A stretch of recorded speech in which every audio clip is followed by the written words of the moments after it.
Hi, and welcome to Love on the Autism Spectrum Season 2. If you're a regular listener, please feel free to jump to about the minute and a half mark to skip this introduction. If you're new here, I want to say I'm your host, Barbara Lazzaroni, licensed marriage and family therapist, neurodivergent coach, and creator of the Neurodivergent Spiral of Life. Please call me Blaze. All my friends do. This podcast is for autistic adults, adults with ADHD or complex trauma, and the partners who love them, as well as neurodivergent couples, especially those who are tired of being told to communicate better, try harder, or fix themselves in systems that were never designed for how they're wired. Here, we slow things down. We talk about real relationships, real nervous systems, and real life without fixing, pathologizing, or rushing your process. I bring clinical experience along with decades of lived relationship experience to create a calm, emotionally intelligent space where nothing about you needs to be defended, explained, or justified. Each episode is an invitation to understand yourself, your partner, and your patterns with more compassion, clarity, and choice. We make lots of room for nervous system safety, emotional truth, and the patterns that actually shape neurodiverse relationships without blame, pressure, or performance. This isn't therapy advice. It's lived experience, clinical wisdom, and steady support for those of us who are wired differently. So take a breath, settle in. I am so glad you're here. And just a quick note before we dive in. This podcast is for reflection and education, not therapy. Licensing doesn't create a therapeutic relationship, and I'm only licensed in the state of California. Any client examples I share are purely fictional, and all of the tools or stories are meant to support your self-reflection, not replace personalized care. If you're in crisis or need immediate support, please reach out to a local professional or call 988 in the United States. Okay, now let's get to today's episode. Hello, and welcome to episode number 13. Entitled Testing for Autism Spectrum Disorder is a Doorway, Not the Whole Story. So let's slow down a bit here together. This podcast is for the person who's been quietly wondering, should I get tested? For the adult who's always felt a little different. However, they learned how to function anyway. For the one who looks capable on the outside, but feels tired on the inside.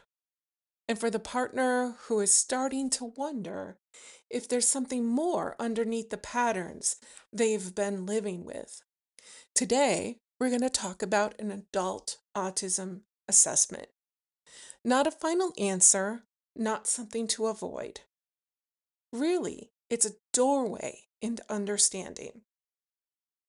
I do assessments for autism, ADHD, and ADHD in the state of California as a therapist.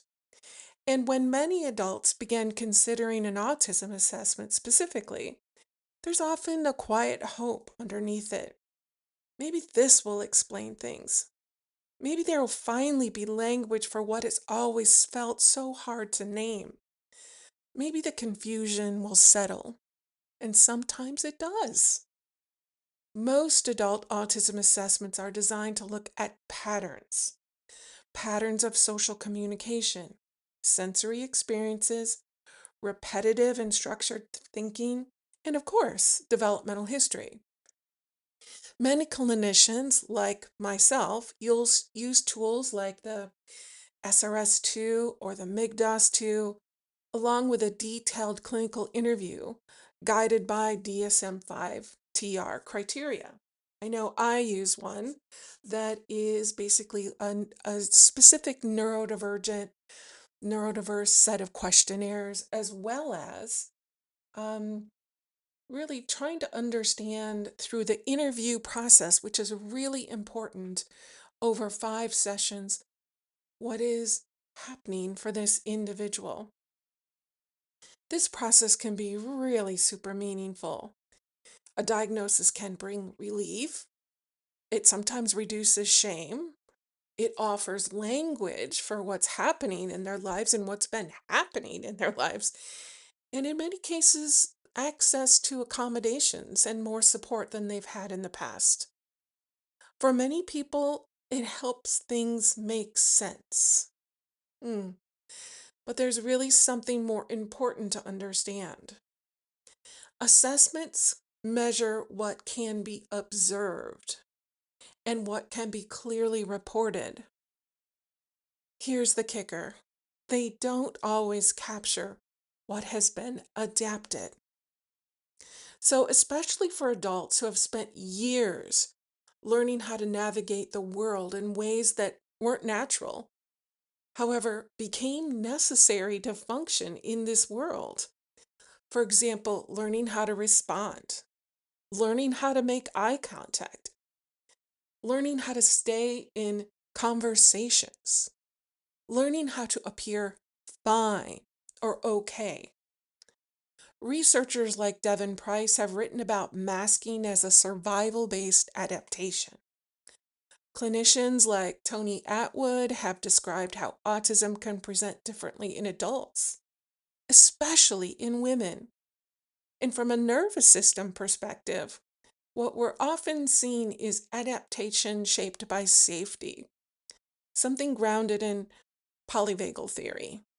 So the body learns things like what keeps me connected and what reduces friction and builds around that. So someone can go through an assessment and actually answer honestly and still walk away without a clear diagnosis. Not because their experience isn't real, rather because the system has limits. I'm thinking of someone I once worked with. I'll call her Laura. Laura had built a life that looked stable. She had a career, she maintained relationships, she showed up when she needed to. However, internally, she was always exhausted. Before conversation, she would prepare. And you and I both know what that means. She would prepare a lot.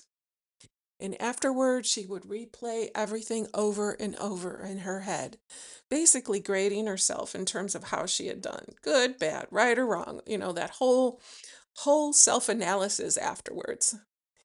And what she said to me and how she said it, she talked about how she needed to make things land the right way for others. It was as if she was always monitoring herself, always adjusting her behavior, her tone, her pitch, her walk, her absolute way of being. She learned how to make eye contact and ask follow-up questions and mirror tone. However, it didn't feel natural to her. It felt practiced, and it was costly. It was so costly that after social interaction, she many times needed hours, sometimes days to recover. You might be smiling right now and saying, oh my gosh, I think this is me. And really, I want you to realize for Laura, n- nothing went wrong. However, everything for her required effort. Then she decided to pursue an autism assessment, and the results came back inconclusive. Not a yes, not a no, just not enough measurable criteria. Wow, that's a lot.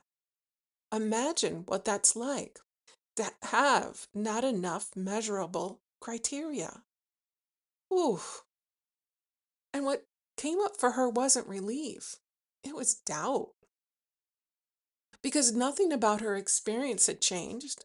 The exhaustion was still there, the patterns were still there, the differences, oh my gosh, they were still there. However, now she questioned herself.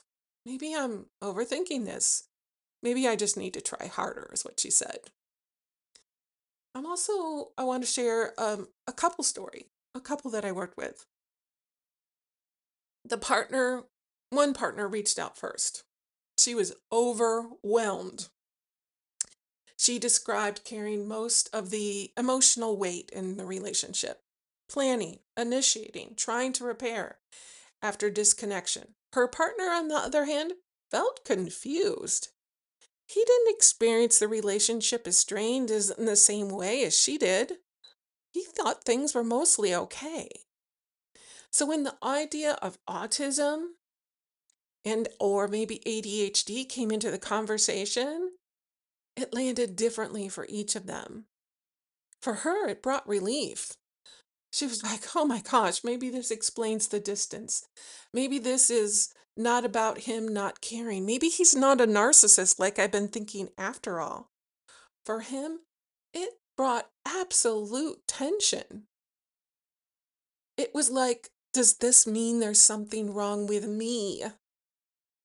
This is where the double empathy problem by Damian Milton comes into play.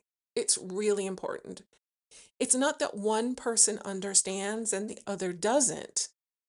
It's that both people or each person is making sense from their own internal experience. However, those experiences don't naturally align. So even before there's any diagnosis, the relationship is already holding the impact.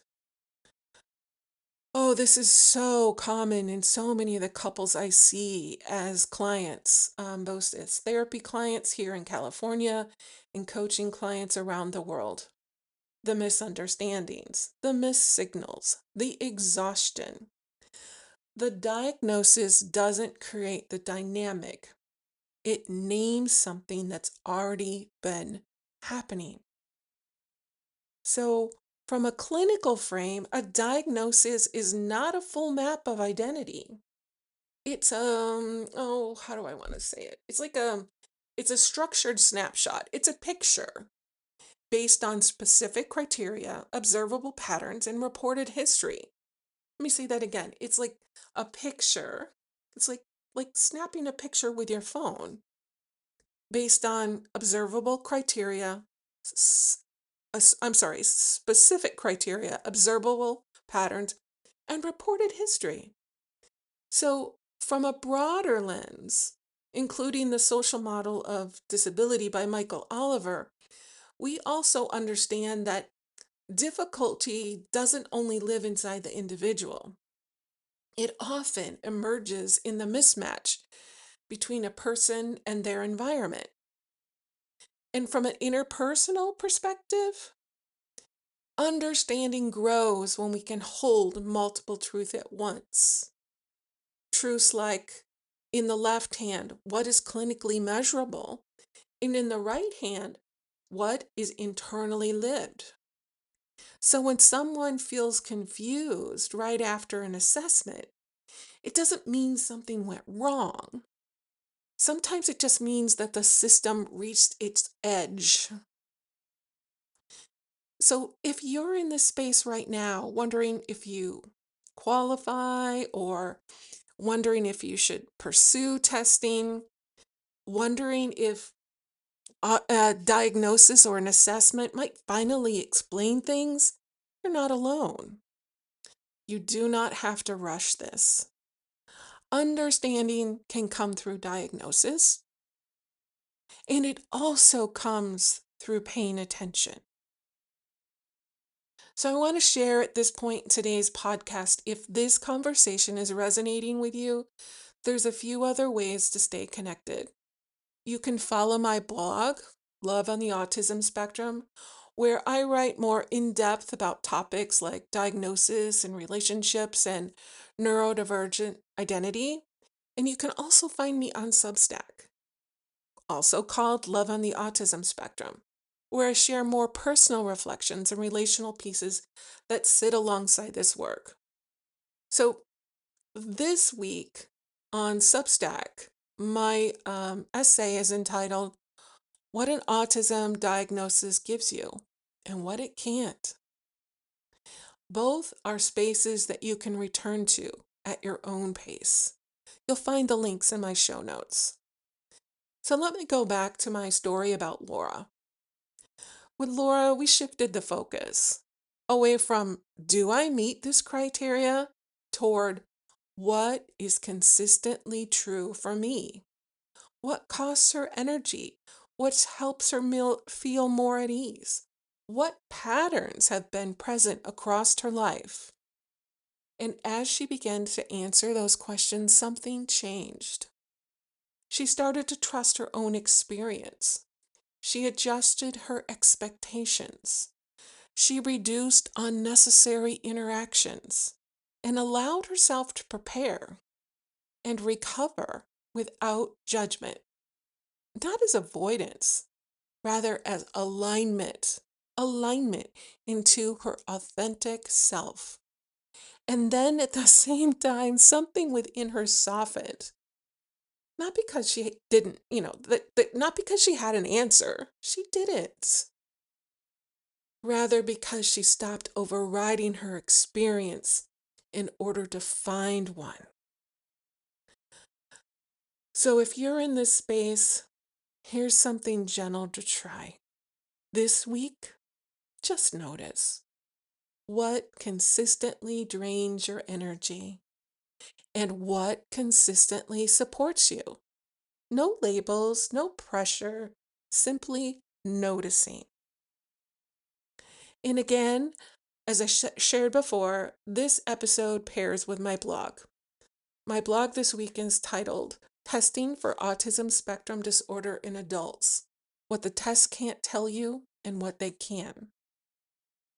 And also, like I said, you can find me on Substack. What an autism diagnosis gives you and what it can't. So what I'm trying to do, not what I'm trying to do, what I'm actually doing is I'm taking more of a clinical point of view in my blogs, more from a therapist and coach perspective of working with someone who's potentially pursuing an autism, ADHD, or ADHD diagnosis. And then in my podcast, I give you specific examples. Um, of course, with confidentiality and anonymity in mind, I use um, the opportunity to really cloak people so that they're undiscoverable. And at the same point in time, these are true experiences that happen every single day in my practice. So my podcast is really more about the experiences of people. And then over on Substack, you'll hear more about um, the inner workings, more of a personal account, what it feels like to be in this process. And I just want to share, you'll see this over on Substack if you go over there and see some of my postings over there. This is April 2026. I started on Substack, I think about February 2026, and I've been writing essays over there essentially on a weekly basis. And one of the essays that I shared over there is how I've decided for myself not to get officially tested. I know that's kind of funny, right? Because you're like, hey, wait, you do autism and ADHD assessments. What do you mean you're not officially assessed? Well, I couldn't assess myself. I'd have to hire someone else to do it. And you know what I've decided about me? I know I have a lot of the characteristics of both. I really do. And yet, the thing that I carry the most is sensory sensitivities, which again is a subset of autism and ADHD. So for me, what I've decided is, and I like to tell people this, I'm on the neurodivergent bus. Sometimes I'm driving, sometimes I'm a passenger. I know I'm neurodivergent. More than that, I don't need a diagnosis. I don't need a diagnosis for accommodations. Or, who I am. I just know I need accommodations, right? I need to honor myself. And I also need to honor my partner to realize, gosh, he's dealing with somebody who's neurodivergent. Oh, by the way, he's neurodivergent too. So we support one another in this process. So, what I love about assessments, a diagnosis can actually offer language. And for so many people, that's what they're looking for. However, underneath that, their experience really matters. So, with or without a diagnosis, the experience really matters. And some part of that is simply, I'll use the language that one of my mentors, Dr. Rosie Kuhn, taught me. It's called the big fat be with. It's a ontological way of looking at the world of what can we be with? Can we be with the fact that we don't have a diagnosis or that we do, and what that means to us, to our partners, to our world. So for me, I don't have an official diagnosis. However, I know I've got to give myself a lot of accommodations because I need help and support so my nervous system doesn't get overwhelmed, so I can stay grounded and centered in the work that I do.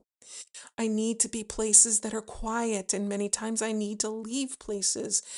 I don't understand some social situations. However, I'm great one-on-one and in small groups. Or if I'm up on the stage and talking, it's that middle ground that's so challenging for me, always has been. So all of this I'm sharing personally, I'm also sharing this is some of the things that people go through as they go through an assessment process of what it was like growing up, what fabrics felt like on their skin, what noises might have bothered them, what foods were bothering them. All kinds of different things are part of this autism, ADHD, or ADHD assessments.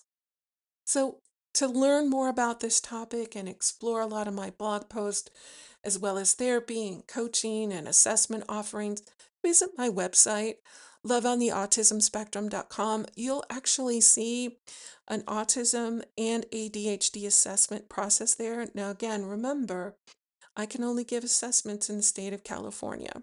Um, so if you're in another state, I encourage you to reach out to someone in your area if you're looking to be assessed.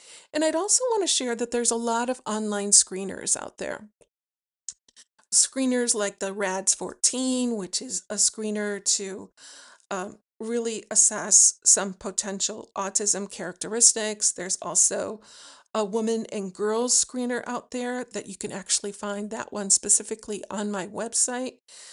Many screeners that are totally free, and it just gives you some feedback in terms of let me ask some more questions. Oh, let me look at the questions that they're asking about what might constitute, in this case, autism, ADHD, or ADHD.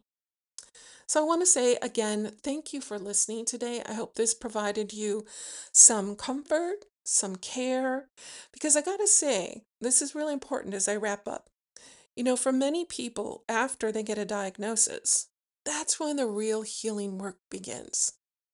Yeah, for many people, it's been a process of being unseen for such a part of their life, especially when they're pursuing an assessment in adulthood. It's a process of going through grief, quite frankly, that maybe their parents missed this, or their primary caregivers, or their teachers in the past, and how they've had to navigate a world that just didn't see them. And it's even more intense for the women that I see because, again, autism looks so different in women than it does in men. So I just really want to be honest with this. This is a process that you need to enter into with love and care for yourself and actually have a support system as well. For some people, they find this process incredibly liberating. And I'm so happy to provide services that I can help people give them the answers that they're looking for, a yes, a no, and in some cases, inconclusive. And what can we discover rather that